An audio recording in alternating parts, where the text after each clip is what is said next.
بسم الله الرحمن الرحيم. الحمد لله وكفى، والصلاة والسلام على سيدنا ونبينا محمد المصطفى وعلى آله وأصحابه المتأدبين بالتقوى. ما قدرمن اوریدونکو السلام علیکم ورحمة الله وبرکاته.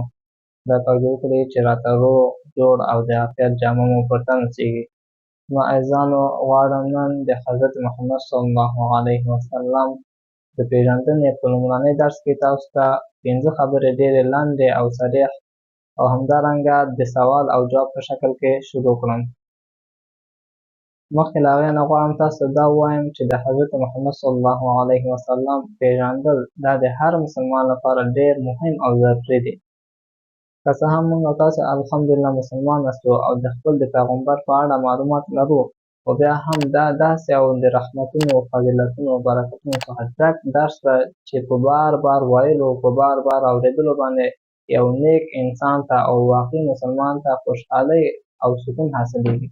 څنګه چې یو عاشق د معشوقې په اړه څومره معلومات ولري، خو بیا هم که بل څوک د هغه په مخه کې د معشوقې نوم یاد کړي او یا د هغه تعریف وکړي او یا د هغه ژوند ورته بیان کړي، د عاشق په زړه کې څومره خوشحالۍ او سکون حاصلېږي.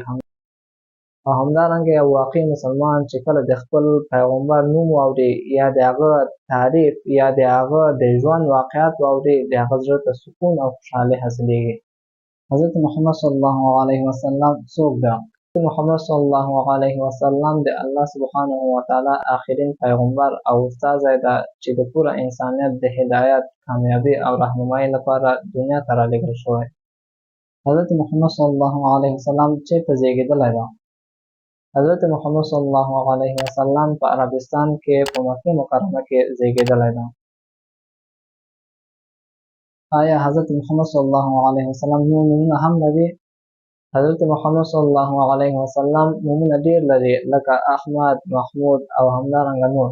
د دې ټولو کې 2 نومونه ډېر مشهوره دي چې احمد او محمد دي. د حضرت محمد صلی الله علیه وسلم د پلار او مور نومونه څه دي؟ د حضرت محمد صلی الله علیه وسلم د پلار نوم عبدالله او د مور نوم یې بی بی امینه ده، او همدارنګه د نیکه نوم یې عبدالمطلب او د نیا نوم یې بی بی فاطمه ده. حضرت محمد صلی الله علیه وسلم ته څو ښځو شیدې ورکړې دي؟ حضرت محمد صلی الله علیه وسلم ته 3 ښځو شیدې ورکړې. اول د خپل مور یې، دوم صهیبه چې د ابولهب کنیزه وه، درېیم حلیمه سعدیه.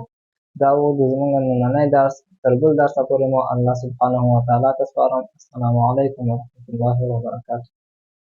نو قدرمنو مسلمانانو، وروڼو، خویندو، که چېرې غواړئ نور اسلامي ویډیوګانې هم ووینئ، نو زموږ چینل سبسکرایب کړئ او همدارنګه د خپل نیک نظرونه موږ ته په کمنټ کې کېږدئ. السلام علیکم ورحمة الله وبرکاته.